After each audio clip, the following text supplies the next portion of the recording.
This episode of See Here's the Thing is sponsored by Grisey Audiovisual, All in Act Theater Company, Merch Nerds, and Cintus.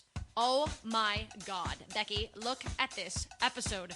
Episode 39 of See Here's the Thing is just jam-packed full of awesome pop culture clips from the past week. Unfortunately, I'm actually flying solo because Patrick is out of town, so I've actually assemble a team of 2 stand-in hosts. I've got Steve Weiser from the Erie Philharmonic, and I've also got Brian Hanna from WQLN Radio. In episode 39, we're going to talk about a Beauty and the Beast Harry Potter mashup trailer, the Baywatch remake, Avengers Infinity War, Pandora World of Avatar, The Last Jedi, Star Wars movie spoofs, Lego Batman movie, Josh Gad, Judi Dench, and even Bill Nye. Bill. Anyway, if you're not sitting down, you may want to for episode 39, which begins now.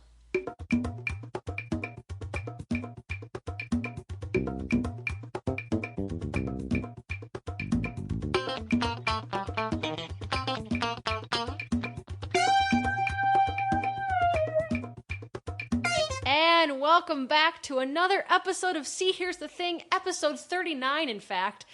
And I'm very sad today because I am flying solo. That's right, I do not have my co-host Patrick with me. He is off to a tech conference in Philadelphia. I'm not making this up. He truly is. So I'm actually still carrying on with the podcast, and I don't have a lack of hosts this week. I actually have too many. I have some co-hosts here. One was supposed to be a special guest, and then in his rider, he said he had to be accompanied by this Flyers fan over here to my right. So I'm joined by Brian Hanna from WQLN Radio and also Steve Weiser from the Erie Philharmonic. It's like an arts fest. It's pretty true. In your own backyard or back room, dining room.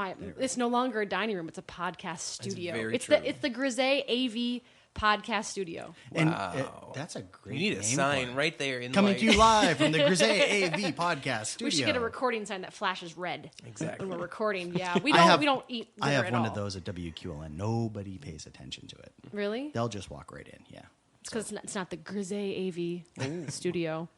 Anyway, yeah, so Patrick's not here, and Brian was scheduled to be on the show, and he said, hey, why not just get that Steve Weiser fellow a chance? And Steve has actually been here 2 times before, so now he's in the 3-timers That club. is pretty awesome. That's right. So he'll get Your it right pin eventually. is in the mail. Yeah, exactly. Keep bringing me back. I promise. I won't screw it up. It's like SNL. You get a coat. I think on the 5th time. Exactly. It's not a green coat like the Masters. We'll think of something, but for Alec today you Baldwin get has some a nice pug beer. Exactly. Yeah. We're drinking some good beers today from Omegang Brewery. It's a Game of Thrones beer. Hey Zach, it's a Game of Thrones beer. There's our Game of Thrones mention. And we're just having a good time talking about pop culture and arts and we just talked about the gym for like 20 minutes because we've all been apparently doing some new gym stuff. Steve's doing the elliptical now. And I tell you, the hardest thing with the elliptical machine is getting it up the old flight of stairs in the house that I live in. Because You mean the elliptical? The elliptical, Getting exactly. it up. Yeah. The whole flight of stairs. Getting up my stairs is very tough. But we bought it used on Craigslist, so it already came assembled, and no staircase is meant to fit a fully assembled elliptical machine. So it took 3 of us from the Erie Phil staff sort of taking it and turning it halfway upside down and literally flipping and turning it on itself. And then even halfway up, we determined that we were all not in the proper position for our strengths and weaknesses. There is no workman's comp coverage for moving an elliptical, I don't think. So we did like a round robin, like a Chinese fire drill, where we sort of like held it up and we all switched positions and then pushed it and got it up. Well, I got a giant TV one time, one of those big screens. A friend of mine was selling it dirt cheap, so I bought it dirt cheap. Right. And I got a couple of buddies to help me, and I put it in a big truck, and we got it to my house, and it was going upstairs. But my house is like 150 years old, so the doorway is really thin, and then there's a turn to go up the stairs. Nothing we could do would save this television. So I gave it to my friend Jerry Anderson. Yeah. Yep. And Jerry's like, okay, well, I'll take it. And he sent me right away big pictures. Look, here is that giant TV in my living room. It looks great. And I'm like, sure does. Thanks for rubbing it in. Thanks for rubbing it in. No more free stuff for anybody. But, you were talking about the arts just a minute ago. And, obviously we're all involved somehow in the Erie arts. And one of the things that we could talk about today, because you've got so many things on the little newslist thing to cover. It's a big bouquet. Is movie and music. Yeah. And, the beer you're drinking is what? You said it was kind of Game of Thrones themed beer? Raymond Jawadi, composed for Game of Thrones. Right, absolutely. Look at and, me. And, such great music. But would that show really be great without all the music? No. No, it wouldn't. It wouldn't. And that It'd kind be just a bloody mess. It would be a bloody... Well, that But might with be kind of great all by with music, itself. it's a beautiful bloody mess. It is. It's a beautiful bloody mess. That translates to everything. Everything we do. A lot of people take for granted the fact that everything we watch is so saturated with music. What if there wasn't? Could you imagine even watching one great movie like Star Wars or Pirates of the Caribbean? What if there was no music in it? It'd be pretty lame. Have you seen the video clip on YouTube of Star Wars where they do the throne room scene where Han and Luke and Chewbacca are coming up to get their medals from Princess Leia at the end? But they don't play the music. And they don't play the music. It's just like and people standing there. And it's like there are 2 people minutes just- of like a cricket chirping. Yeah, and you can hear So people. bad. They're coming up and you hear, and people are like, and it's just like background noise. And then they get up there and they smile at each other. They get their little medals. They turn around and everybody's like, yay. It's like just no excitement whatsoever. The music completely makes that. Oh, absolutely. I'll give a quick little tease for our last concert of the season next year. So we're looking ahead. This is sort of Oh, my goodness. This is an early tease, but we know in spring of 2018, our Pops season finale is going to be an evening of TV fantasy hits, like Yes. the greatest hits of TV all time. fantasy hits. TV fantasy So hits. Star Trek. Star Trek, Yeah. Battlestar Galactica, Game of Thrones, Yes. Outlander. You're going to have the entire cast of Game of Thrones there, aren't you? They're already booked. Exactly. Well, have you heard man. the trombone, the 20 trombone arrangement of the theme from Game of Thrones? I think I have heard that one. Oh yes. And all must. you would need to complete that evening would be just the sad Seven- trombone from Lost. Oh man. That's it. Smoke monster. I'll do it for free. No. In fact, you just need me. Just record that. Exactly. Yep, that's a sound clip Why now. is there a polar bear? It's Molly Daniel Meyer. Oh no. So what would it cost to hire 17 extra trombones for the Philharmonic? No, it's free. I mean, if you ever find that many trombones, it's It's just Where depending, would- first, depending where on would who you you find want 17 playing those trombones? it's called trombones. sympathy pay. Listen, I I'll do it for think. free and maybe a beer. So there you go. My offer is out there. Nice. One. And So- oddly enough, that's what most trombonists work for. Is beer. Oh, that's not. Well, actually, I don't really It's true. know many trombonists. To be fair, they're not in this room. They can't fight back. Right, exactly. Oh, totally. It's how it But works. you're gonna close. That sounds awesome. It's going to be really cool. So that'll be kind of a good way to pay homage to sort of all the different TV themes. And then for the first time ever, Star Wars films are available to play with orchestra. New York I'm just Phil- saying. I already made an appearance as Princess Ray. Yeah, as it's- Ray it's from. definitely true. I'm willing to come back. And We cannot wait. So we actually there was a story in the New York Times a couple of days ago that the New York Phil is debuting this coming fall, where they're doing episodes 4, 5, 6, and 7 in the span of like 2 weeks, and they're doing each one like 2 or 3 times. So we reached out to Disney right away, to the contacts we have, like, okay, this is great. When can other orchestras do it? And they're letting us know that we could potentially do this, like in 2018-19, be able to do like Star Wars, like episode, like A New Hope with live orchestra. I mean, as good as Casablanca was, imagine. are you allowed Star to Wars. do like they had the Star Wars in concert that toured that had the film clips? Are you allowed to do that, or is it just the music? No, this is the movie. Oh my With the music. goodness! And that's why it's so rare, is you've never been able to do this before. So it's like with Casablanca, with the Erie Phil just did a couple weeks ago, or last week, where it was the full movie Casablanca with live orchestra. It would be A New Hope or Empire Strikes Back with the live orchestra and the full film. Oh, it'd be mind-blowing. So we've already asked, like, okay, so the big orchestras can do it. How can we be the first middle-sized orchestra to do it? Well, not would be only awesome. that, but like you hit such a home run with Casablanca. Right. Yeah. That was a sellout. So for those of you that don't know, the Erie Philharmonic just played a full concert while showing the entire film of Casablanca and played along with it. Yeah. And it was sold out 2 weeks in advance. If you did Huge Star hit. Wars, you may have to do 2. Well, that's what we're I can't say what the movie is, but next year's film we're already doing twice. Wow. Because Casablanca sold out so early, we're going to do a Saturday night and a Sunday matinee. Is that Space Jam? Oh, it's, Did I get it? Space Jam. that's ironically close. Is but it really? I will So it's not, animated. that's as much as I'll give you. Mary Poppins, Nothing more. Beavis and Butthead, But, oh, that'd be funny. The movie. Yes. South Park, the movie. You know, the guy that was the lead in Phantom of the Opera sang most of the main solo parts in the South Park movie. If you read, like, when I Michael went... Crawford? After Michael, like a later fandom. The guy from Erie. Chris Groendahl? Chris Groendahl. I'm not done. I don't remember, but all I know is because I went Look to at us see name dropping. You theater people. Look at us name dropping. I saw Young Frankenstein on Broadway, which Yeah. was not as good as the I producers. saw it too. Yeah, but it was good. But it was like you're just waiting the whole time for the jokes.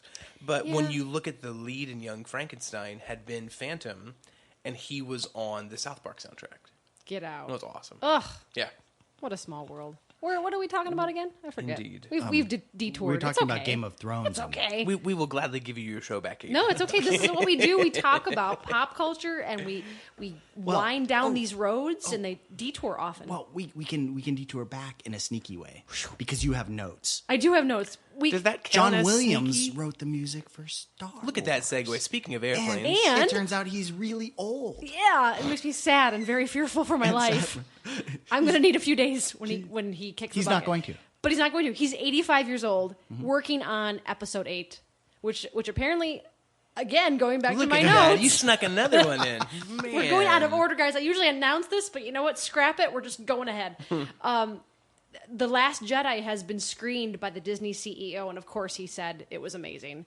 But it's been screened. It's finished, I guess. I can't. I mean, I've never been so excited just for previews before. I know. And I think it was when the first Man of Steel preview came out, like when they remade the Superman, and just even that first preview, like, gave you goosebumps. Where you see the little kid at the end, like, put his hands on his hips and his little fake cape, like, waves in the breeze. Yeah. And just so since that point, previews. I mean, Guardians of the Galaxy made one of the best previews of all time that came out last year.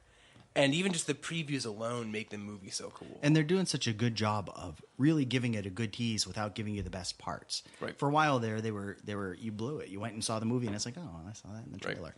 Now they're just giving you teases. So Bob Iger, who is the CEO of Disney, said that The Last Jedi is a, quote, great next chapter in the iconic Skywalker family saga.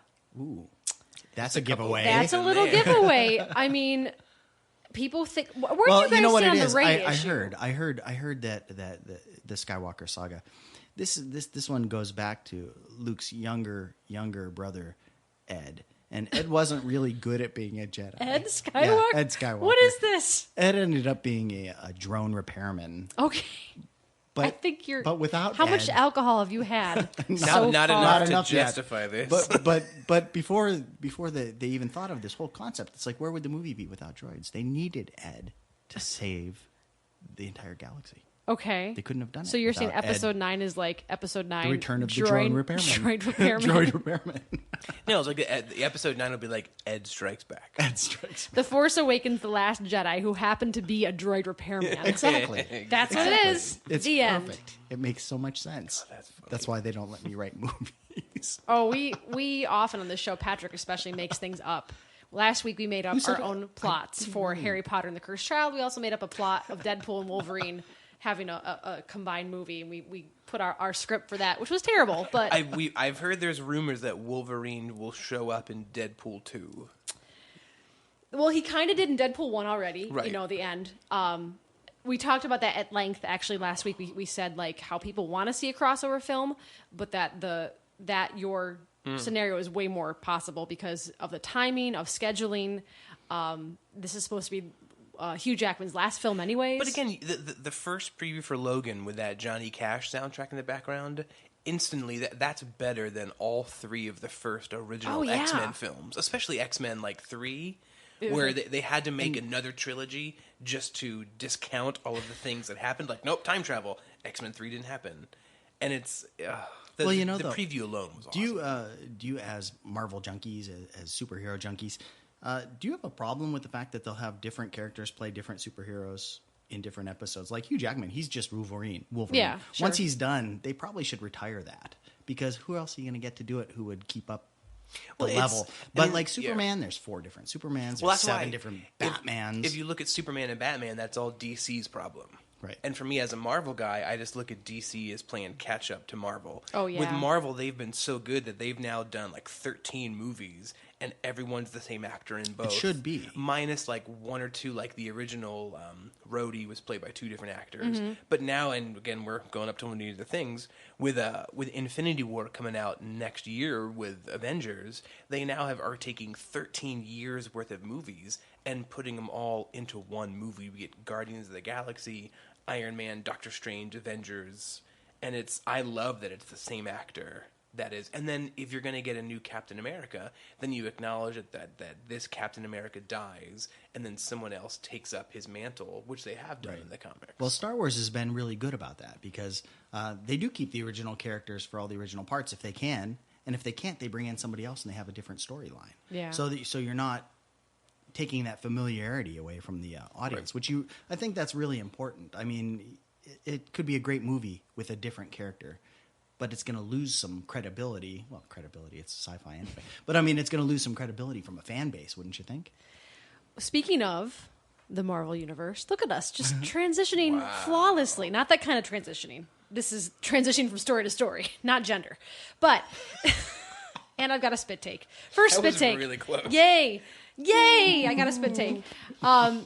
So, going back to Avengers Infinity War specifically, talking about all the characters, one criticism of the Marvel Universe has been that their villains have not been fleshed out. Exception of maybe Loki, who was wonderful, played by Tom Hiddleston. Who's also a character in Vikings. Oh, really? Well, it's a different Loki. But the name. The name is Oh, there. I was getting excited. I But do I- love me some Tom. I think with Loki, it was strong because he's such a good actor. I mean, that Yeah. helped. I mean, they've given him the most. He's been the only villain to show up in kind of two movies between Thor and then Avengers. They've given him more time to be fleshed out. But I think where you're going with it is the fact that the article I read about Infinity War is that it's almost going to be a movie about Thanos. That's correct, yeah. Which is all, and I'm such a nerd. I have read the entire Infinity Gauntlet comic book cycle, which goes through like Silver Surfer, Fantastic Four, Spider-Man, and then goes through two humongous collected editions with Adam Warlock. I mean, it gets big. And half of that is basically about him trying to find these 6 Infinity Stones to impress the goddess Death. And that's sort of, I think, where So this wait a whole- minute. It's a guy trying to find jewelry to impress a girl. Yep. And the best thing is at the end, he does all these things. At one point, he snaps his finger and kills half the world's population By snapping his finger? by snapping his finger. 'Cause Just to at impress that a girl? point- yeah. That's And really at that impressive. point, he has the Infinity Gauntlet and has all 6 stones. He simply snaps his fingers, kills half the world's population. Oh, okay, hang on a second. When you said snap, I thought you meant like break his own finger. You mean like No, literally snap. goes like, I'll do this. I'm like, why would you break That's your funny. finger for a girl? Okay, now I get it. Obviously cut me off on the beer because now I'm imagining things that aren't happening. Go on. But so he does that, and Death just like, doesn't Well, of like, course, doesn't- because doesn't it's care. old hat for Death. Exactly, and then he just kind She of does goes it all the time. crazier, and then you see like all of these people come together, and that's the only thing from the comic books that I wish they could do is in the comics you get Doctor Doom and the guys from Fantastic Four and Wolverine are involved, but because of all these stupid rights issues that Marvel has with everybody else, you can't have an X-Men in a Marvel movie. You can finally have Spider-Man, which they had to buy it out of Sony, and you can't say the word mutant. That's why if you look in Marvel movies, Yeah? the term mutant is copyrighted. I never thought about that. So X-Men, they're mutants, but in Marvel movies, they're enhanced.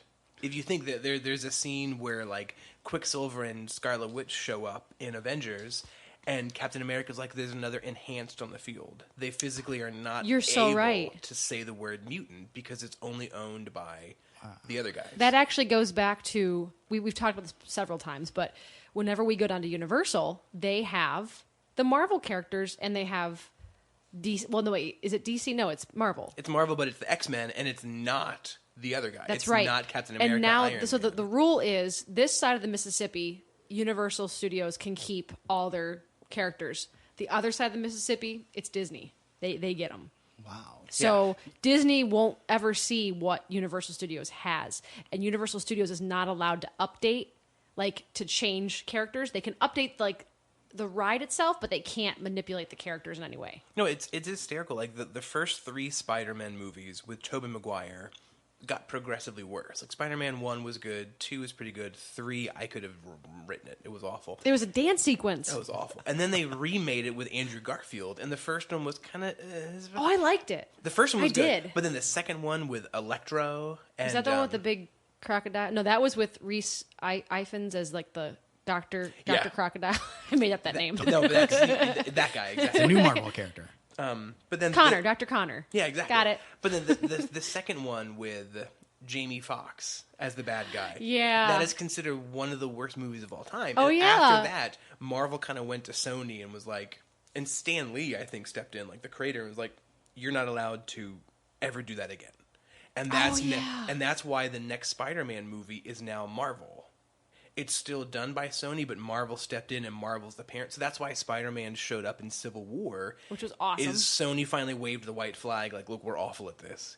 Now we're going to give Marvel a chance. And that's why, like, Spider-Man in Civil War is better than the last 2 movies worth of Spider-Man. So why do movies go from bad to good when really there is so much quality thought behind storylines, behind writers, behind fans who I'm sure submit storylines all the time? Of course. So, like, how can a studio in this day and age, when you've just got so many resources, blow it?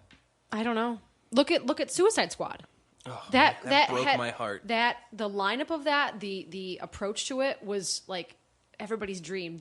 Another Deadpool probably, Right. and totally wasn't. Right. Why did that go wrong? No, I think they tried to make it what it wasn't. I mean, at least a Marvel movie will embrace the fact that it's not Citizen Kane. It's not going to win any Oscars. But if you look at all of the recent ones on Rotten, not a single Marvel movie has cracked below like 75 or 80 on Rotten Tomatoes. Which is saying something. And some of them, like Doctor Strange was a high 80, almost 90. The new Guardians of the Galaxy just screened for all of their groups, and it received 100 rating coming out of the initial screening. 100 rating? Never happened, ever. Wow. And I mean, So- we had this discussion, a few of us, because we always watch the Academy Award screeners. We always watch the movies that are nominated. And specifically this year, I said, look, I never need to see these films again, but Marvel films I could watch over and over, but Yeah, but they're exactly. not acclaimed as Oscar-worthy, Right. which I have a real issue with, because I would watch Deadpool 10 times. Deadpool was awesome. But Nocturnal Animals, Hell or High Water, even La La Land. La La Land was good, but entertainment value? I'd rather watch superheroes any day. And after I got done La La Land La La Land was awesome. But when you get to the end, like without being able to spoil any of it, you get to the end and you're like, I don't know if I can emotionally watch. It's like Schindler's List. Like, it's a good movie, but I'm Right. never I going to loved sit it. I won't down. go watch it again. The Green Mile. Like, what are we going to watch again? Some Right. lighthearted comedy. The Shawshank Redemption. But, La La Land was necessary. Yeah. Because it was time for something that was just lighthearted, Fresh, off the cuff. yeah. Bring back a little song and dance. Okay, it wasn't Fred and Ginger by any means. The singing. that's okay, I think. It is okay because, Yeah. like, the singing was a 6, the dancing was a 5. The whole thing was kind of like. Dance 10 looks 3. Yeah, Dance 10 Looks 3 coming up with the Erie Playhouse. That's starting right. this weekend. Chorus line. Next weekend. But the reality is I bought into it, though, hook and sinker. Right. Like, I Oh, it's loved every awesome. minute of it. At the end, I was like, hey, you know what? That was a great movie. I will never see it again. No, but like I love Ryan Gosling, and to see him in a whole different light, I think was good. I know some girls that are like super Ryan Gosling. He's so hot. I've never had that happen for me. Me neither. But he was charming, and she was lovely. I mean, Mm-hmm. I kept going. I kept saying to myself, or saying to my friends, "Did she do theater? Of course she did. Yeah, she was in Cabaret recently on Broadway. Interesting. Okay. So yeah, So, not Ryan Gosling. Who's your pass? Patrick walks in the room and Benedict and you're- Cumberbatch, Benedict Cumberbund. It's Tom Hiddleston. Yeah. I'm not done. Oh, Chris you've got a Evans. list? Patrick is sitting there in I'm just Philadelphia at right now 2. going, You know what? I no. can totally say all of this. He's not here right now.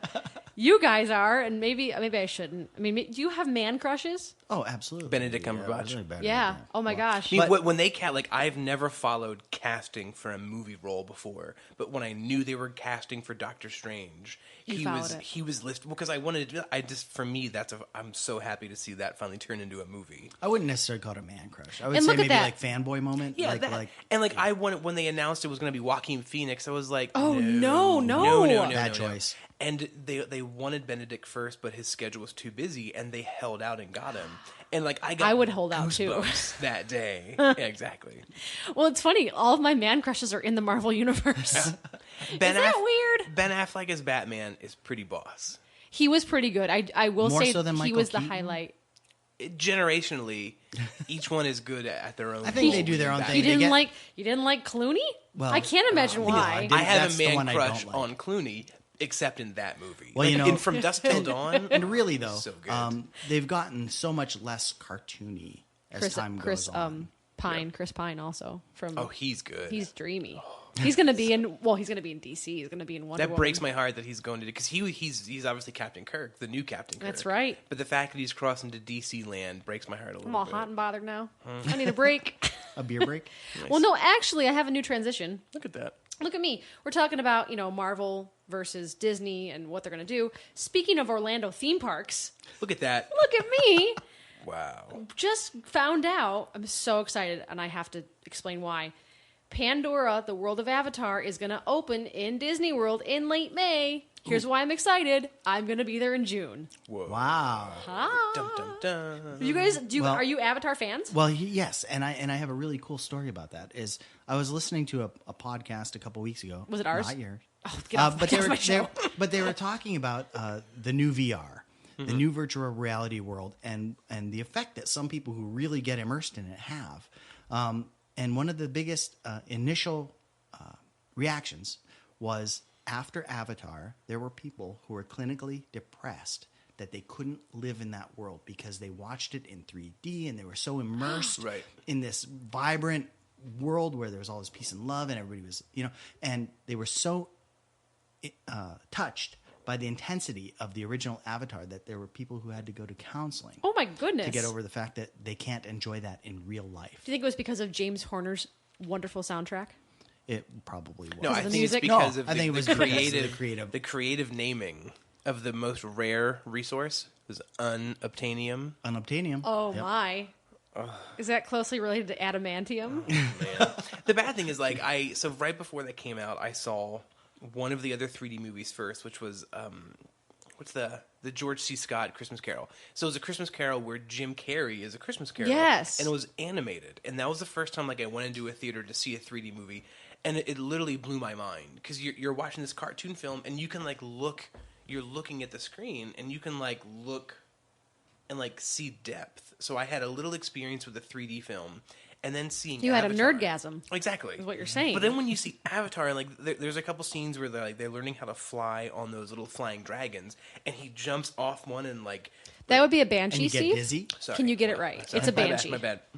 But where he's flying down and your stomach lurches. Yeah. And I find the 3D effect on that that again that blew my mind. I couldn't. Well, and now they comprehend have that. the theater seating that The G-Box. The G-Box. No, the D-Box? Yeah.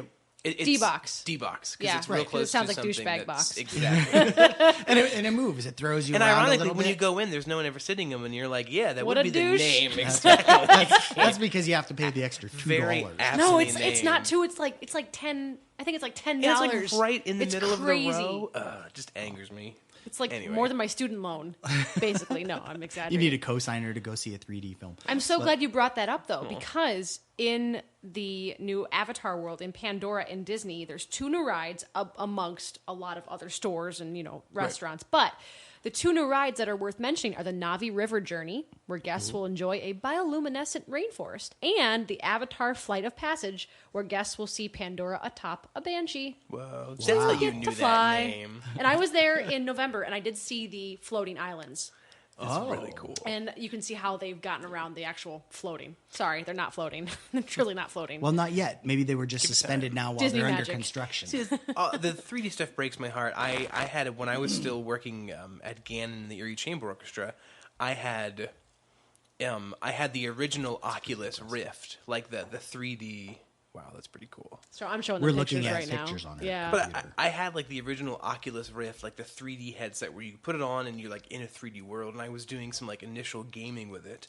But Is that the one? Does it have little gloves that you put on your hands too? at that point it didn't. So you would have a PS3 controller, you'd put on this headset, and you could hook it up to some big video games had been ported to work within 3D technology, and I played Half-Life 2, which is a generic shooter, kind of like a Fallout game where you're just walking around through this futuristic world.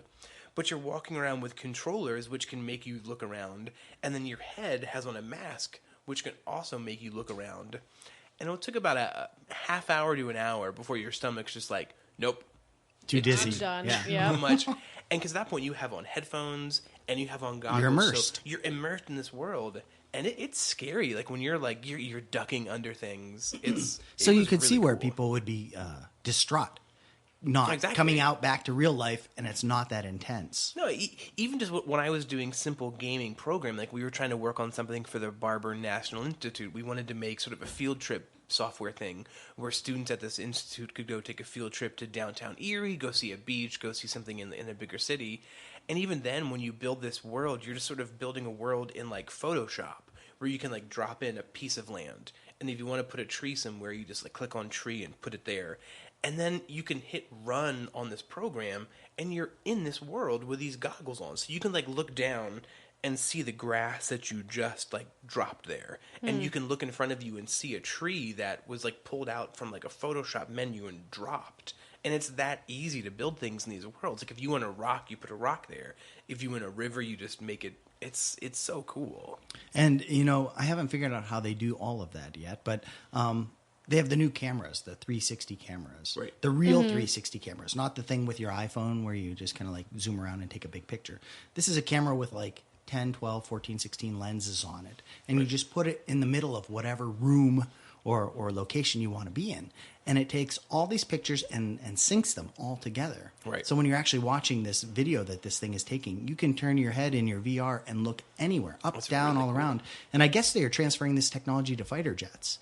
So they've got cameras all over the outside of the fighter jets, and the pilots wear a viewfinder, and they can look anywhere and see right through the jet because they're looking straight out through a camera. So it's like they're flying through the air like Superman, and they can see everything 360 degrees all the way around them. How disconcerting would that be at Mach 2? Exactly. Are you ready for this transition? Oh my gosh, yes. Are you telling me it's time for you to... So speaking of those cameras, You're Stephanie now.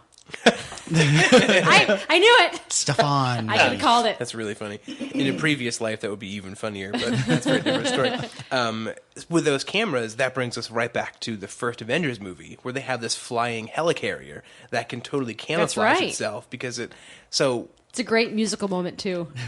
there's I like Legos.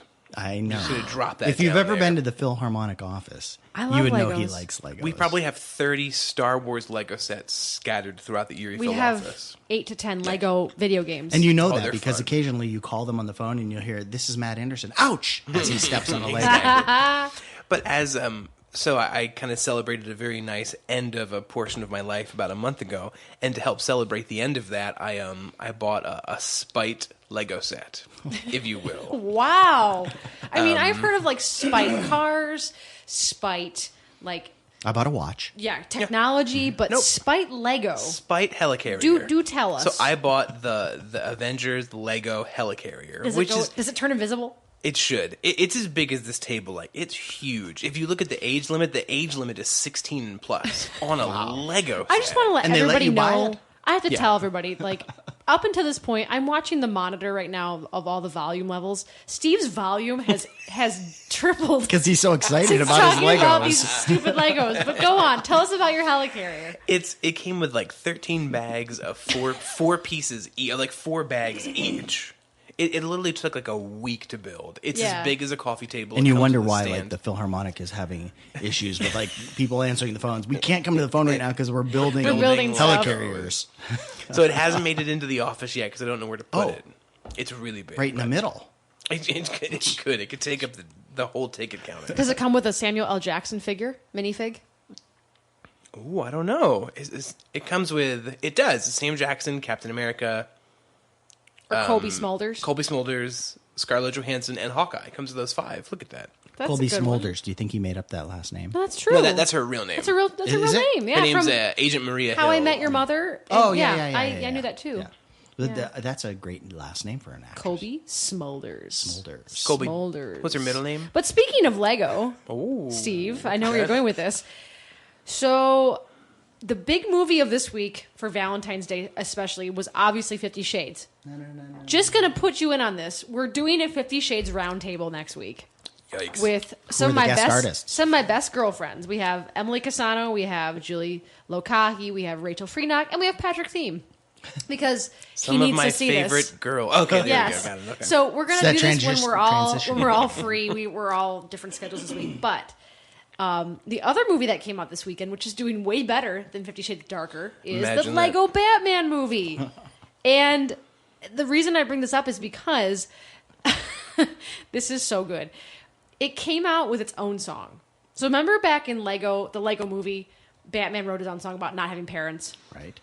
Well, they went a step further, and Patrick Stump of Fall Out Boy wrote a song with the help of Will Arnett, who is in this song, singing about Batman. It's so good. Guys, I gotta play it. It's brilliant.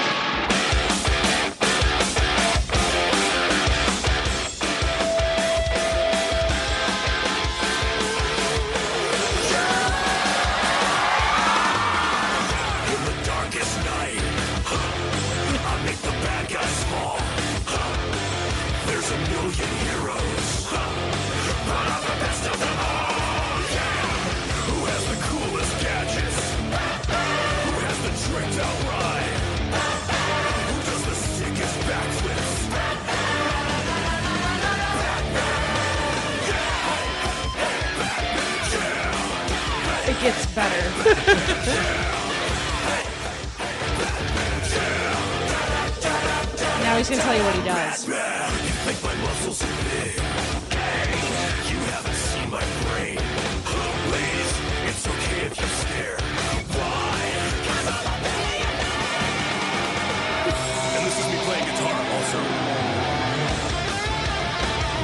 So like that's funny number one because it's like Batman rocking out, but it does get better from there because he talks about some other things. Get the last laugh, I get the final grin.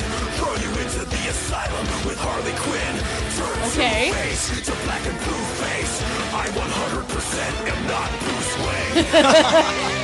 Wayne. Turns Two-Face into Black and Blue-Face. I am definitely not Bruce Wayne. That's funny. That was one of my favorite parts. It later goes on to say like, who never misses leg day? Batman.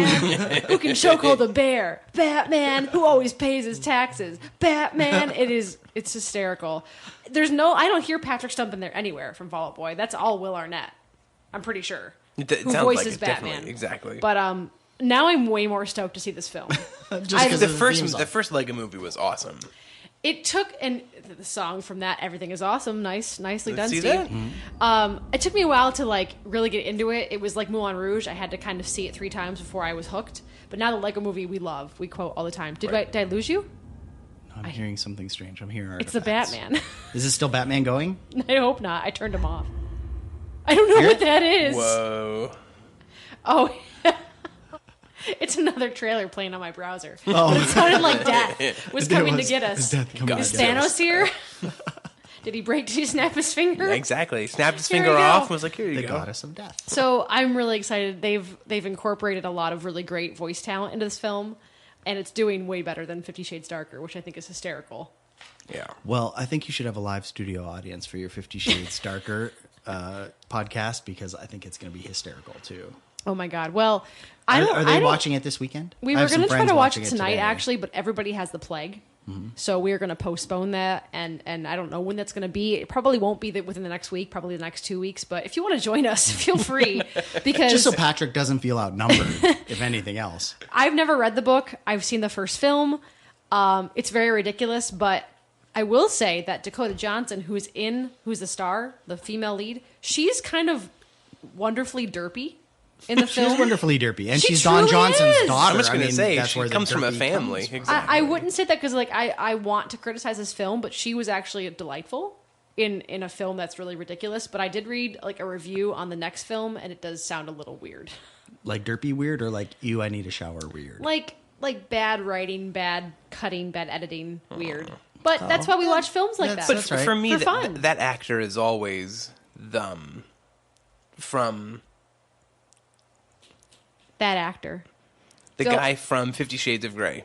Jamie Dornan. Dornan. From Once Upon a Time. Jamie Dornan. Yeah, exactly. Yeah, the sheriff. Yeah. He's awesome as the sheriff in Once Upon a Time. yes. I He has have gone too soon. I have a soft spot for that show, at least for seasons 1 and 2. Do you have a soft spot for Jamie Dornan? That's a whole other story. I It might be the show. I think they should go like 180 and bring back Chris Farley and make him Mr. Gray. Well, Because I mean, you need to boost that hotness level. Do you know that what And- exists that has that in it? Has Chris Farley? No, but something sort of like it. There was a 50 Shades musical spoof. Oh. That came to the Warner. Oh. And their Christian was this overweight Asian man. And it was awesome. It was brilliant. Too many jokes, not enough time. I know. It is brilliant, though. It's the same thing with the Batman thing. You need to put a little twist on it, make it a little fun, a little funny. Right. You know, that keep people coming back, especially on a sequel. That's funny. Yeah. Well, I think it's time to take a break because our drinks are empty. But we'll be coming back to you with some news about Baywatch and Laura Croft and who knows what else. Josh Dench. Gad, Judi Dench, Harry Potter, Beauty and the Beast, Bill Nye the Science Guy, and maybe we'll finally assert the Apple dominance over Android. Who knows? Won't We'll happen. be right back. Hey, Kate. Hey, Patrick. What's going on? Nothing. You know what I like? What do you like? I like theater. Me too. Do you know Erie's got some great theaters? It does? Yeah, including All-In-Act. What's All-In-Act Theater? All-In-Act Theater is the brainchild of David Mitchell and Larry Lewis. Tell me more. Well, they do wonderful productions, very affordable. Tell me more. They are performing Agatha Christie's Spiderweb, Ooh. which they will also be contributing to the Gannon Fringe Festival in 2017. Uh-huh. The Middle Ages by A.R. Gurney, and Lend Me a Tenor by my good friend Ken Ludwig.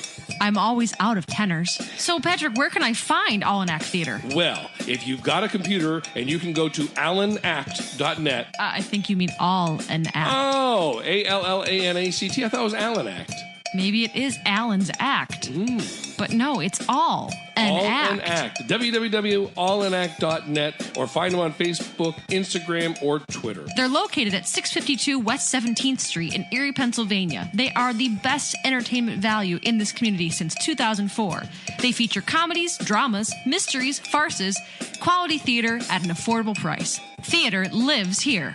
$1 from every admission benefits community shelter services and Erie's homeless. Please visit allinact.net to support the companies that support us. And welcome back. We're back from break. We got more drinks, and now Brian's going to do his impression of Jar Jar Binks. I am That's not what going I to do heard. my impression of Jar Jar Binks. He let slip in the break that he does a stellar impression of Jar Jar Binks. No, So but I do a great impression of my friend Lisa Canassi. At You the said WQLN. doo-doo. You said doo-doo. That is all I heard in that sentence. I'm Was you done said listening. doo-doo. We were You said drinking doo-doo. Fire Flask, which is 14% alcohol. We no, finished I do, it. we Killed did it. finish it. We did kill it. I do a great impression of Lisa. Said it again. Which sounds surprisingly like Jar Jar can't Binks. focus on you now. Doo-doo, Jar Jar. It's all the same. Wait, she sounds like Jar Jar Binks, or your impersonation My of her sounds impersonation, like... my impersonation of her sounds like Jar Well, Jar then, Binks. will you please impersonate your friend? Hi, I'm Lisa. No, that doesn't sound anything That- like that- Jar Jar nope, Binks. It's that the worst Jar wasn't Jar it. Binks ever. There's no... That can't be any worse than actual just The Jar actual Jar, Jar Jar Binks. That was better. You improved on Jar Jar. Anyway, I've gotta hit back to your show, history. Kate. My show. I think I've lost control of my show. I have to say though that like we are super comic booking so hard today, and the Jock and Nerd podcast is going to be so proud because they're all about the comic book scene Right. in movies and not movies, and I love listening to them. I don't read comic books, but I love listening to them talk about comic books. Right. They'd be so proud of me right now because you guys know comic books way more. Well, than he me. knows comic books way more than me. I've never. His presence read makes a comic it feel book. like you know him Archies. too. Yeah, right. Exactly. Like if it's not the Archies, I just don't. I'm old. I did read Watchmen. That's more of a That's graphic so novel. good. Yeah. But that's like, for me, I love that with the whole Thanos, like Avengers story, they've kind of compiled those into what is equivalently a graphic novel, where it takes like the story across like the 30 comics, dumps it into one big book. So as you read it, it throws in like a Spider-Man, a Silver Surfer, a bunch of Avengers, and some other guys. So it ends up being one big book, but it's still all individual comics. But nothing's as good as The Watchmen. That was awesome. In the spirit of Patrick, because this is what Patrick would do. If you had to tell me the plot of Avengers Infinity War in maybe 2 sentences, Steve, what would it be? Remember, Patrick doesn't know shit about Big purple bad guy needs 6 jewels to rule the world. That's sentence 1. He finds all those jewels, semicolon. There was a laugh from the other room. Everyone realizes they're in big crap. Great. That's actual, like, what could happen. Brian, will you please give me, like, a fictitious plot line of Avengers Infinity War? Boy meets girl. Girl puts impossible pressures on boy to perform. Boy kills half of the population of the world. Look at that, he remembered that. That's good. And by snapping his By fingers. snapping his It's also fingers. realistic. Patrick would make this shit up, guys. Well, I made some stuff up in the He first would hour. be. He'd be like, "Well, you got 8 superheroes that sit down to play a game of cards, and it goes on forever." Well, they would have That's done Infinity that, War. but Doc Ock was sitting there and he was playing 8 hands, and he kept winning against himself and Get everybody it? else. So they Eight couldn't do hands. that. 'Cause he I is got it. 8. Thank you. Got it. Thank you so much. Just I did making not sure. know what the prefix "oct" meant. Thank you. As this podcast degrades. Nice. No. Octopus. I mean, you forget I'm a music teacher, so like octave, I have to find other things that have the OCT in front of it. Octopus. Octopus. Oxycontin. Octagon. Oh, wait, that's O. Oxycontin. You know, kids. Like what your mom and dad take. OCT. No. 8 up of your with you. favorite drugs all at once. And we've derailed. That happens sometimes. Let's talk about Baywatch. Baywatch. Okay. Let's talk about Baywatch. I don't think anyone's ever said that. Ever. Except David In the- Hasselhoff. Exactly. And himself. We were That's talking right. before the show started, like, as a kid, like, you'd see that on, like, whatever, CBS or the CW, maybe. And that was, like, you'd see David Hasselhoff on Knight Rider and then Baywatch. And your brain would just be like, How did he get a second what? show? I don't understand. Like, he's Knight Rider. But in he's not Germany- really Knight Rider, Maybe he has but a side job. But in Germany, he's the Hoff. he is. He's like You don't Big hassle. Das You don't Hoff. hassle the Hoff. You don't hassle the Hoff. He, But in America and bad HBO cinema, he's Jekyll and Hyde. he is. Which is He's in the movie, what, Click? own With that. Adam Sandler. He's the boss in Click. He's his Oh, boss. yeah, Which you're is totally that right. movie makes me cry. Like, that's an awesome I've movie. been told that's a very sentimental movie. It's like shockingly good. Well, I heard on the next Baywatch they're actually bringing back Pam Anderson to run on the beach, but it was really hard to film because her walker kept getting stuck in the sand. I I thought you paid were. I attention to did that not for think a you were going to second. go Walker. I thought you were going to make a mention about her lovely jubblies. For a Getting minute. stuck in the sand. Yes. It's still a possibility. You went clean with it. I'm so proud of you. Well, Jubblies, is that with 1 B? Or 2? Yeah. 3. Or 3 Ds? there yeah. you See what I go. did there? Although, did you know that like K is a size? Like you can have size K. That's like unromantic. I mean, that's I'm not. when you're like, I'm wow, not that's talking huge. for me, obviously. This is not from my personal knowledge of it. But speaking of my rack, look at my shirt that I'm wearing. Which on a podcast you're going to have to describe it in detail. I I'm will afraid. describe it. Second spit take for That me. was And definitely there's spit take still 2. laughter coming from the other room. Even her dog Bailey. Speaking of laughed. my Peanut gallery. beautiful yet small rack, I am wearing a shirt from Merch Nerds. It's a bit of a tattoo thing. It's like a chess piece. Wow. Keep going. Merch nerds. Merch Nerds provided me with this free T-shirt to just review, and it's wonderful because hey, I don't know you guys how often you order women's small T-shirts. You tell me. Is it Tuesday? Way more often than you think. It's not. It's Sunday actually. Then not today. But thank you for producing a small size shirt that is not like Baywatch sized on the beach because it's comfortable. I can wear a shirt underneath of it, and it's And it's translucent. It's a beautiful. It's not. It's For those of you listening at home. it's a beautiful purple. Some might call it a lavender, a darker shade of lavender. But thanks, 50 Merch shades Nerds, of lavender shirt. for providing my T-shirt for this episode. It is actually pretty cool though. It's looks like henna art. It does, yeah. And I got it for free just for reviewing them. So Wow. thank you. Cool. Thank you, Merch What Nerds. else can you get for free from Merch Nerds? This lovely diffuser behind us, which is spewing lavender scent. It is, from and it's lavender Centus, colored. Also free. That was an incredible review. segue. Wasn't Again, that great? this is a show of segues. Like, speaking of, here. Here's your segue.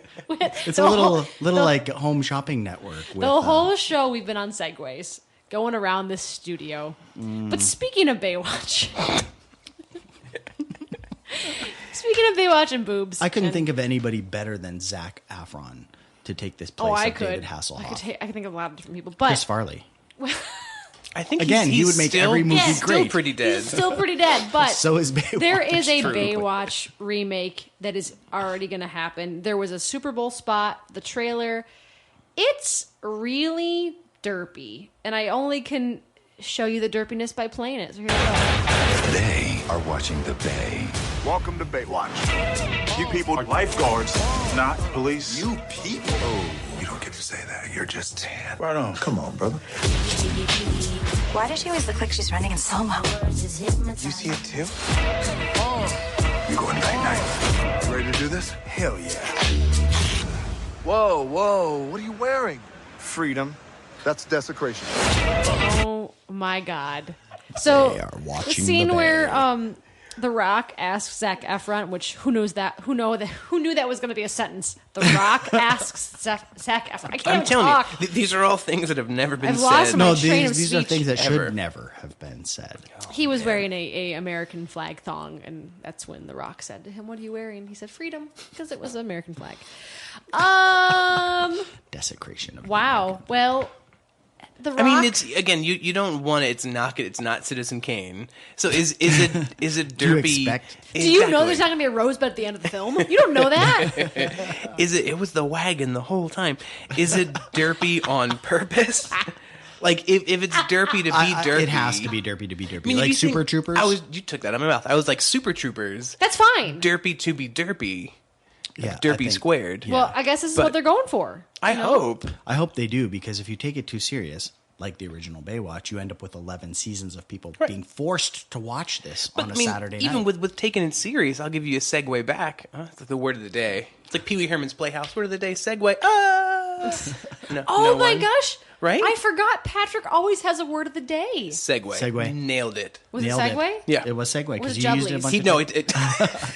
It's transition. It's totally transition. That's the word of the day. I'm going to go back in. It's going to be really bad. Edit it. It's going to be like, welcome back to See His Thing. The word of the day is transition. See how many times we say it. We usually give like a sound clip of like a correct answer. Like, bring. You may now say turn it. the page. Yeah, yes. See? I Turn read to page when I was 94 if you want to be a girl. Turn to page 95 if you want to be a boy. a kid. Transitions. That sounds like a bad Saturday Night Live skit. Like they had lowered expectations. Trying new transitions. Yeah, something like that. It might actually work. I think we'd cut you off. They just cut me off. Move the Stop cup. drinking. That's Move why we that can't. cup. That's why we can't have nice things. Oh boy, what were we talking about? Baywatch, right? Baywatch, That's exactly. right. No, I think like taking itself too seriously is why like I wanted Batman versus Superman to be good so bad, and we saw it, and it was you're rooting for it, and every chance it gets, it takes itself way too seriously. Yeah. And I think that's that. I hope this movie doesn't do that. Not that I'm going to really see it. But. It's amazing you say that because I think that Jesse Eisenberg was a good Lex Luthor in some other movie, Right, but not in but that. not in that movie. Because it was good. Even Ben Affleck, as good as he was as Batman, couldn't save the rest of that just train wreck of a film. Nor Jeremy Irons' Alfred, who drank bourbon the whole time. No, That's all he did. Broke my heart. But Gal Gadot was wonderful Yeah, Why? for the last because she's hot. That's Come all it on. takes. No, I thought she was great. I thought she was like one of the highlights of the film. No, when she shows up at the end and they have her theme music, which Yeah. is clearly taken over into Wonder Woman, which I've heard the first reviews of Wonder Woman are like, it's like Batman versus Superman, but somehow worse. Yes. Like, no one's learned I've heard that anything. too. Again, that we talked about that in the first hour. How can you take such great material and ruin it?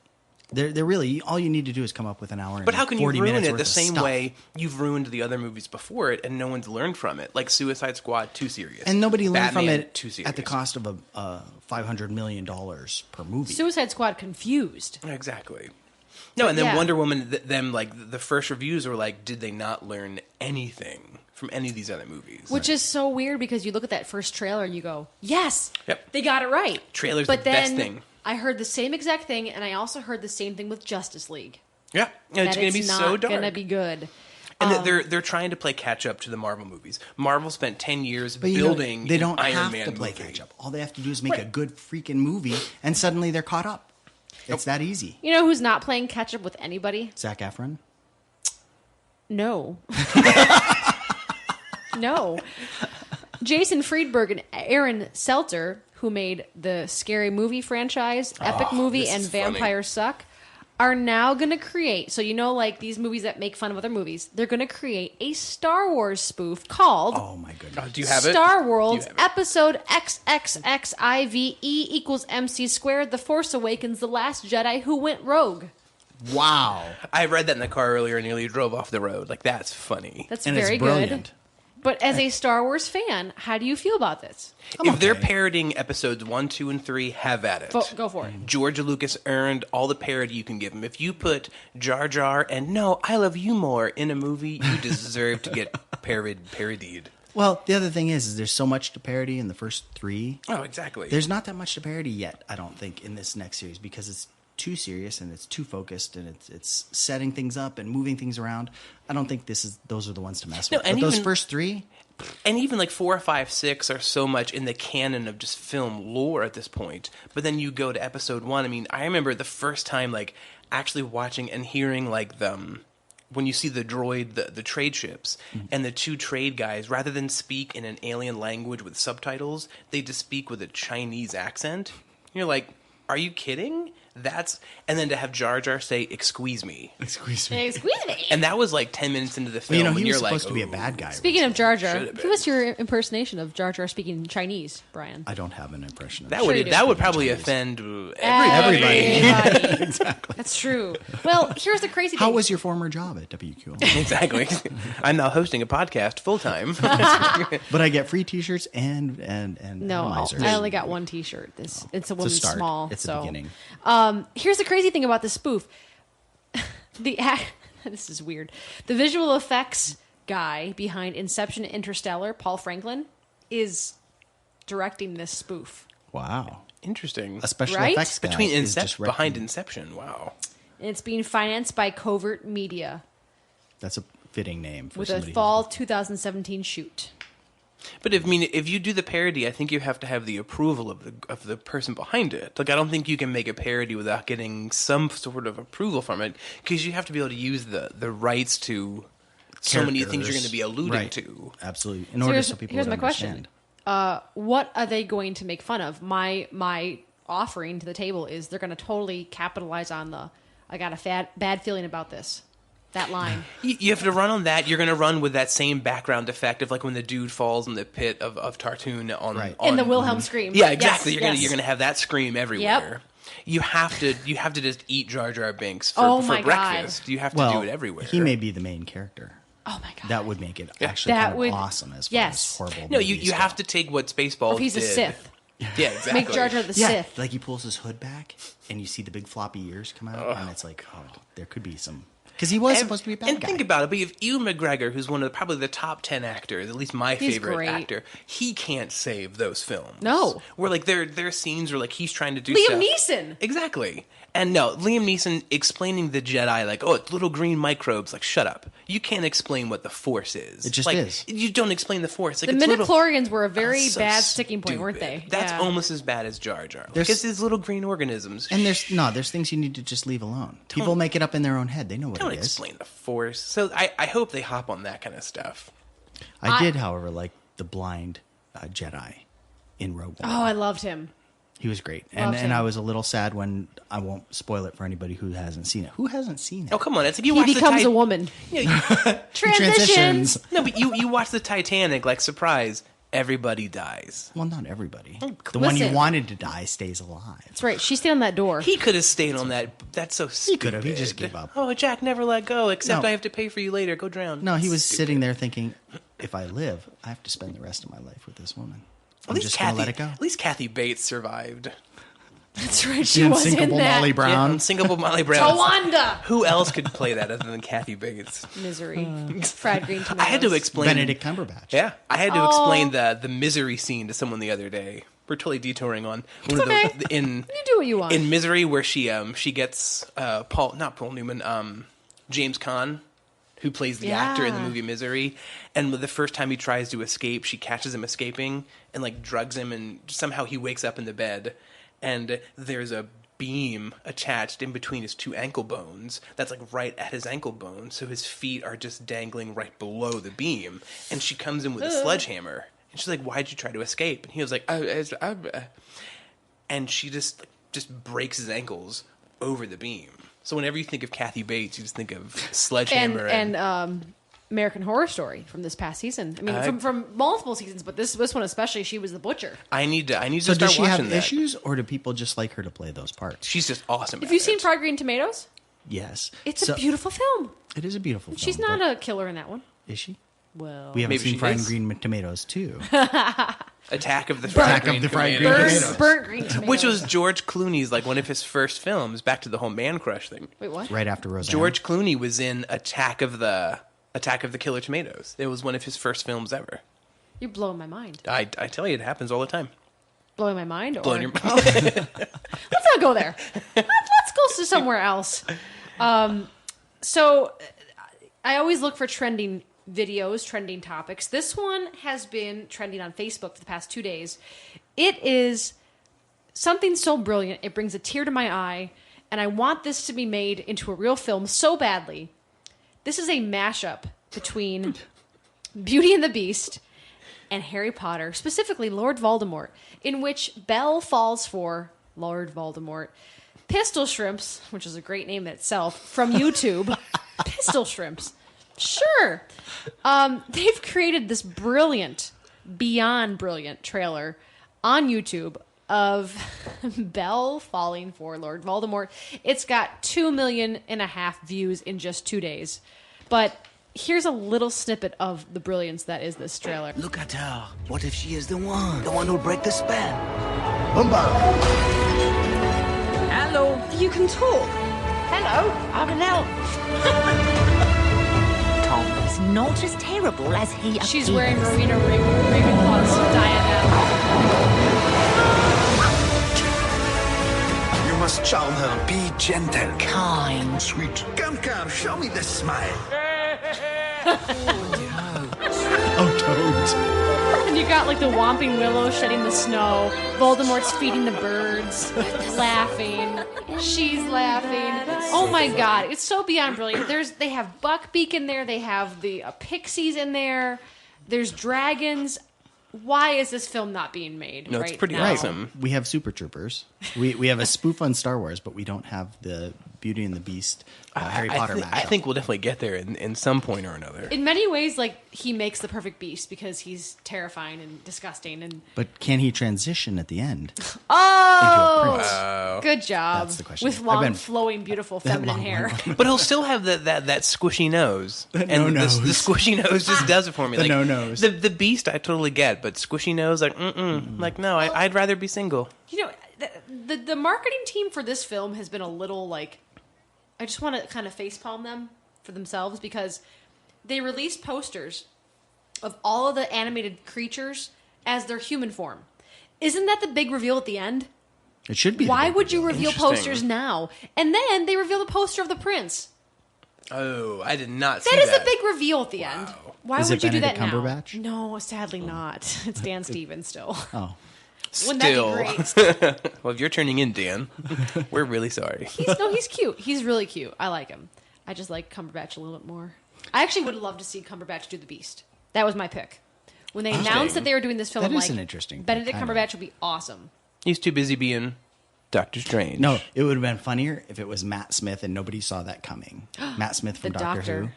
Yeah, Who because is- nobody would have seen that coming. It would have been like, oh, that's the Beast. That's weird. Long gone. Plus, Peter Capaldi Yeah, he's leaving recently too. said he's leaving. What has he done? 2 seasons? 3 seasons? Something like that. And then, Nothing. I am out of And my he's great. nerd depth a little do you bit. know who is the favored front runner for the new Doctor? Oh, Ben Whishaw from Bond, the Bond film. Oh, he's Yep, awesome I heard as that. He'd Q. be great. Oh, I feel like I man. just had a nerd stroke. I just said so much nerd Speaking in of- less than a minute. Judi Dench is doing some new stuff. Like what? I don't know. You wrote it on the page here. I did. But she's bullet 6, so She is bullet 6. Oh, so, she's bullet 6. So Okay, there it is. if you're living under a rock, you don't know, they're remaking the Murder on the Orient Express Right. with the director Kenneth Branagh. Oh, really? who- yes. As a of film? Thor fame and Harry Potter. But then the cast is ridiculous. It's Daisy Ridley, Judi Dench, Josh Gad, a bunch of other people. I mean, this cast is ridiculous. So this is a movie. No- yes, it's a remake. Oh man, because Agatha Christie. his Shakespeare movies are like his Hamlet is one of the Yes. best things ever. Well, King, and I think that's where Dench is strongest with that kind of stuff. I mean, she's great in James Bond. oh, she was awesome great in on Bond. all the little she's, sitcoms. She's she the did. best thing in But the I think Pierce she is. Brosnan Bonds. Oh, too. she is. She's the only good thing in the yeah. Pierce Brosnan Bonds. Oh, I'm God. sorry, those were just wild. Anyway, so this movie's being remade. But that's not the clip I'm going to show you because Josh Gad, who is also in Beauty and the Beast, great transition. He's the snowman, right? He's Olaf. He is Olaf. He's Olaf, but also LeFou in Beauty and the Beast. And he's also in The Murder on the Orient Express, along with Daisy Ridley of Star Wars. So he's a big Star Wars fan. He wants to get the scoop. So he has been grilling Daisy Ridley on the set of this film. When she comes into her trailer, he's there with like a list of questions. Well, so that was already a clip like last week. This week, this clip surfaced of him asking Daisy Ridley questions with a surprise guest. So I'm going to load this clip, but the surprise guest, just so you know, is Judi Dench. Josh, I'm not answering any of your Star Wars questions. No, Daisy, you're not. You're answering her Star Wars questions. It's Judi Dench. In a cloak. In a cloak. You've been tested for midichlorians. Is Snoke Palpatine? Are you the last Jedi?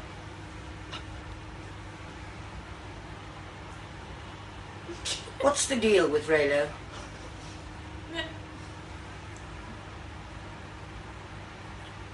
Why don't you answer my damn questions? Oh, God. And then at the end, Daisy looks at the camera and just kind of... Okay. She says, okay, then it cuts away. Why doesn't Judi Dench work for the CIA? That's funny. It's like, You can't say no to Judi Dench. We're interrogating Al-Qaeda terrorists, and here's Judi Dench. Why won't you answer my damn questions? I'm like, okay, I'll answer your damn question. I'll do it.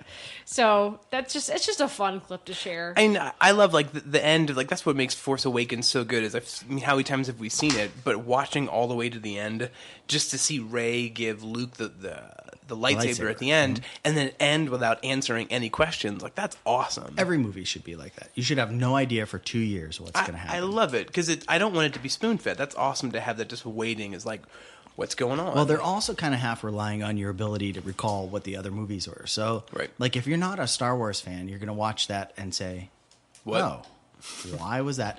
Which could be good because then you may come back and watch the next one just to see what the heck they were talking about. If you're a real Star Wars fan, you went, great ending. No, or then you can just go play the Lego version of Force Awakens. That's right. Which is awesome. We have not broken it out yet because we buy all of our games on Black Friday. So we get like 10, 12 games. Right. So we just finished all the first installment of the Batman games. Okay. Arkham City, Arkham Those are Asylum. good. We had already played Arkham Knight first, so we went back. And then he finished The Hobbit, Lego The Hobbit. Okay. And now we're going to go into Lego The Force Awakens. And I've done 2-player, and it's awesome. It really is really, really cool. The best thing is if you fall asleep or if the other person that you're playing with falls asleep. And a lot of it requires you're listening over there. Yeah. You're listening. It requires like a lot of 2-player interaction where like one person has to go click on this and the other person has to go zip over here and do something else. How was that again? And zip. That was good. As it goes up. But then you can watch like the other like Princess Leia character in the corner just like walking into a wall. Just like just waiting. Like what do you do? Oh, you're asleep. How often does that happen? This is not going to work. Listen, that split screen is killer, like on your eyes. Yeah. After a while, because it like swoops around, like you're on this side, but now you're on the other side. And so like, no, go over. I'm trying to go over there. Like I can't. I have to say, if you've never played the Hobbit version of the Lego games, I have not. It's brilliant. It's brilliant. It adds this feature on. This is going real geeky. It adds this feature on where you have to build specific things with resources that you gather, which was a new thing for the Lego games because usually they follow the same kind of formula. This added this to the Hobbit. And Interesting. It was just brilliant. It was just great. We kept saying the whole time, wow, this is a really good version. Like where like blocks you find like when you break something or do you have to bring them with you? When you destroy enemies or objects, you also get extra resources. Interesting. Like wood, rope. Oh, bricks, wow. stuff like That's that. not in Force Awakens. Yeah. You know what, though? This sounds like you guys have different Lego experiences here. Yes, we because, do. Kate's talking about it from a team building. We're making this thing happen. It's wonderful. We're building it. And you're like, I'm Steve, and this is a catalyst for disaster. Don't get me wrong. I love playing by myself. That sounds really bad. That just... Wow. Listen, I like playing the Lego Transitions. games alone, but it's fun with a friend. You're making it Fiancé. somehow worse. I am. You can just transition into it's that something stupid else split if you want. screen. They made it better as the games went on, but anyway, I digest. Going back. I don't know. We're almost into the 90-minute mark. We're getting close, but we haven't even talked about Bill Nye. We don't have to, but we can. We probably shouldn't. Do you want to wrap should it up? Should we promote Bill Nye? I think we should talk about Bill Nye for a minute, Bill because Bill Nye Nye is important for so many reasons, and he's funny. Bill Nye, the science guy. Bill. Well, he's on one of my favorite other podcasts. This is my favorite podcast, but he's on one called Star Talk with Neil deGrasse Tyson. Brilliant podcast. It's funny, nerdy, sciencey. Funny. If you go to my podcast on iTunes, it's one of the recommended ones. Is it really? No. It should be. It's not. It will be after today. The Nerdist is. We recommend you go somewhere else for your podcast. That's really funny. It's not. I wish it was. But he's brilliant because, first of all, he's not. I don't think he's really officially a scientist, isn't he? Isn't he like an engineer? He's still kind of a scientist, but he's brilliant and he's funny, and you kind of need that because it makes science approachable, right? And for people who are kind of into nerdy things, learning something new about science that you can grasp right away and use it is important. And I think that's what's fun about Bill Nye is he just comes out and talks about stuff, and you're like, oh, I get it. Right. You know, he's that teacher you wished you had all through high school. You know, and well, maybe not. I mean, for me, that was Nickelodeon as a kid, and how old are you? 37. What year? You are not. 2017. Yeah, really? 37. Wow, you're way older than I thought. Yeah, I hide it well. You're like in between Patrick and I. 37. Well, Patrick's 62 and you're 27. Wow. So he's right in the, I'll take that if I get a downgrade from 31. Yeah. He's right in the middle there. No, as long as I know what year it is, I'm always good. I'm 37, but Nickelodeon growing up and the kid was Mr. Wizard. Yes. Right. The old bald guy. Oh, that was awesome. Yeah, I think he was bald bald. Guys rule. Right? That's right. Nice. But it's true. We need that, don't we? And so now he's coming back out and he's got a new thing. He's coming to Netflix. He is coming to Netflix, and he's going to have on a ton of celebrities, too.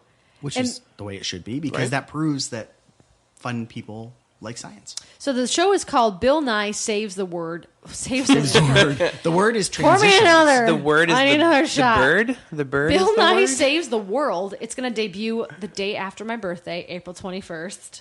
Because they figure they shouldn't put it on my birthday. It's the day before Earth Day, too. So that's probably why. Because everybody's so busy on Earth Day.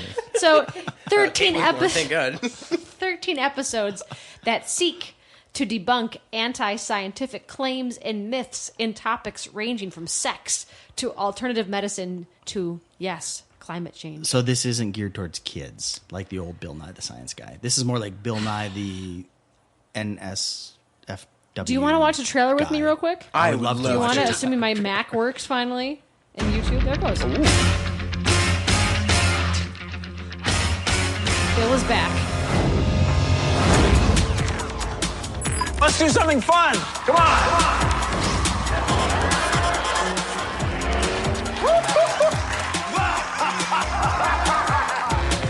That's what I'm talking about. Sex. It's not rocket surgery. It's science. Alternative medicine. I don't want to get too sciencey, but get sciencey. That's my jam.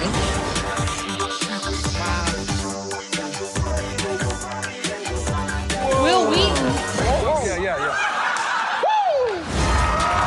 So he's going to have a ton of pop culture guests on there, it looks like.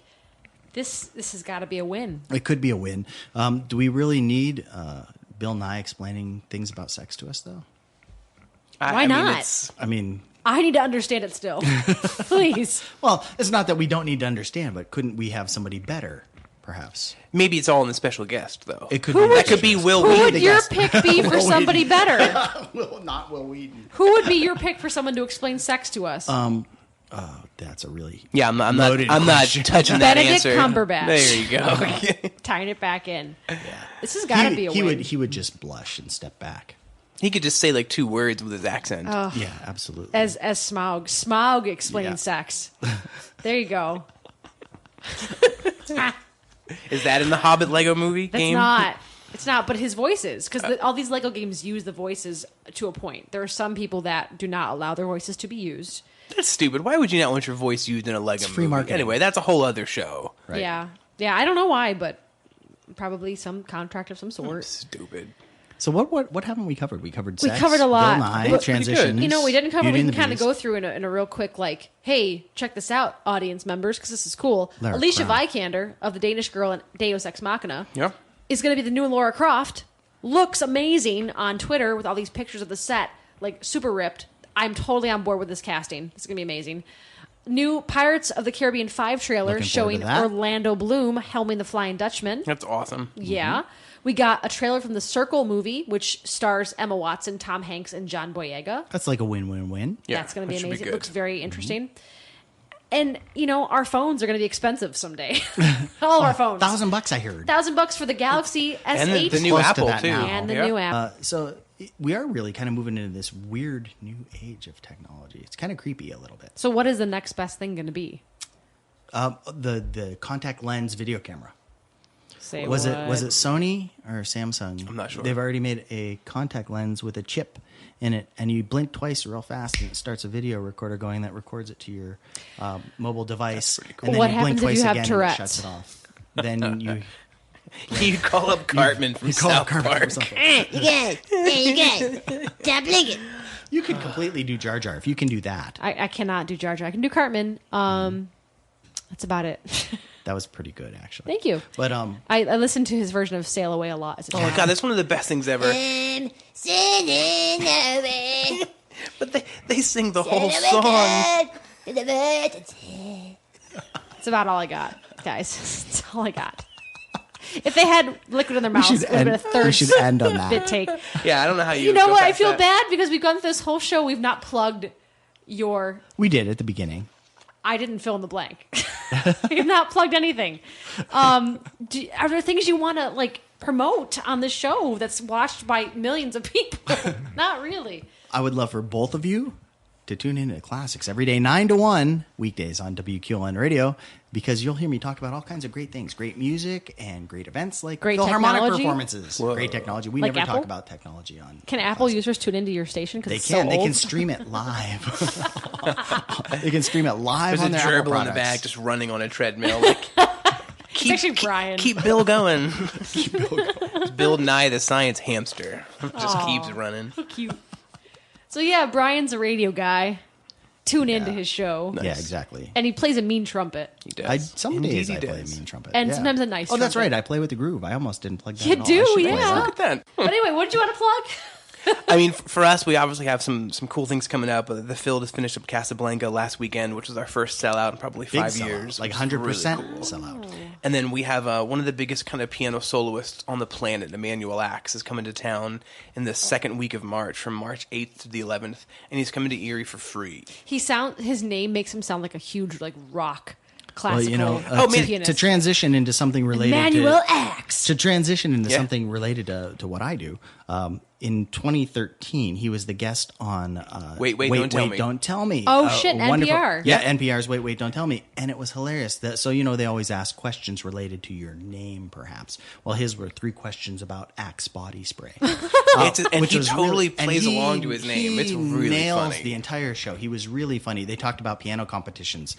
And the host goes, well, I hear those piano competitions can be pretty competitive. And he goes, that's why they call them competitions, because they're competitive. Well, he was really funny. And I've been watching some interview, because I'm going to interview him the day before the concert. And live from Studio Q. We're going to actually broadcast it live on WQLN, too, on Is it Friday just- the 10th at noon. Why is it called Studio Q? I'm curious. QLN. It's at the What studio is at WQ. what's the Q stand for? It's a silent W. Oh, I Q. only asked because my middle initial is Q. Oh, Quigley? Quasimodo? Quasimodo. Kathleen Quasimodo. That's my middle name. Kathleen Quasimodo. Yeah, that Too was gonna be my stage Um, name, but it's a little long. It Yeah. really is. Yeah, you know, and it's like, there was a funny, Anne Sophie Mutter. I saw that. Oh, yeah. Oh, yeah. And Yo-Yo Ma and Emmanuel Axe, they wanted to get together and do a trio named after, what was it, Mommy Dearest. And it was going to be called Axe Ma Mutter. Axe Mamooter. Axe Mamooter. That was actually our first name for this podcast, but it was taken. So Couldn't do it. Yikes. Axe Mamooter. There's a classical radio host nerd out there somewhere who thinks that's funny. If you are that person, you can get a hold of us. You can write Kate and tell her never to have Stephen Bryan on her show again. Listen, you can visit us online at seehere'sthething.com. You can find us on Facebook, Twitter, Instagram, Pinterest, all those places. You can send us a email. For myself, it's kate@seehere'sthething.com. For the absent Patrick, who's not here, it's patrick@seehere'sthething.com. Craziness. You can send us a voicemail on our website. Send them money. You can also do that. Yes. Did you know that? You can go to patreon.com/seehere'sthething and become a sponsor of our show. Thanks again to All in Act Theater for being our sponsor.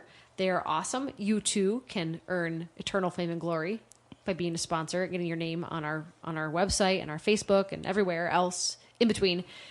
Thanks again to Merch Nerds for providing my beautiful t-shirt. And hey, check us out on future episodes of Podcast Madness, which is a tournament for podcasts sponsored by Blazing Caribou Studios. We're going to be on soon at some point in the next few weeks for the first round. Check us out. And lastly, thanks again to Brian Hanna and Steve Weiser for being here. It's been a geek-tastic episode. The geekiest we've had in a long time. In fact, you are now my new co-hosts. Nice. Until Patrick returns. Sorry, to fight Pat. for his rightful spot on Pride Rock. He will return. Anything else you guys want to add? No, I loved it. Thanks very much. That was a good time, as always. Yeah. So thanks again. This has been episode 39 of See Here's the Thing. Please tune in next week for episode 40. And until then, have a wonderful week. Bye.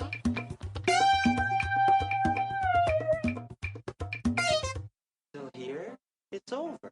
Hey listeners, I've got a special announcement that I'd love to let you in on. I just joined Patreon. In case you're wondering, Patreon is a simple way for fans to contribute to See Here's the Thing every month and get great rewards in return. You want to hear about the rewards that you can get?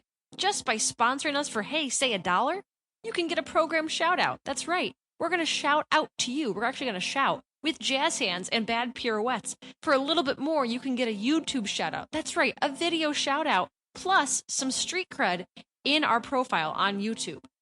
The rewards go on from there. Social media shout-outs. We'll even do product reviews for your company. Heck, we'll put a program ad in our show, and you never even know, you could be a guest on See Here's the Thing. All you have to do is go to Patreon, that's patreon.com/See Here's the Thing, and donate today. You don't have to do a monthly payment, you could just do a one-time only donation. No amount is too small. Well, I don't think that they accept nickels. So I was going to just say that nickels are too small. They aren't to me, but to Patreon, I think you have to at least pledge $1. But that's like 2 cheeseburgers at McDonald's. You can have a McPick 2, or you could donate on Patreon to See Here's the Thing. So again, if you'd like to donate to our show, we'd love to get some business cards, maybe even some pins. Pins. We really make it if we have pins. So go to patreon.com/See Here's the Thing and click the nice reddish orange button that says Become a Patron, and you could start supporting our podcast today. Go home. Go.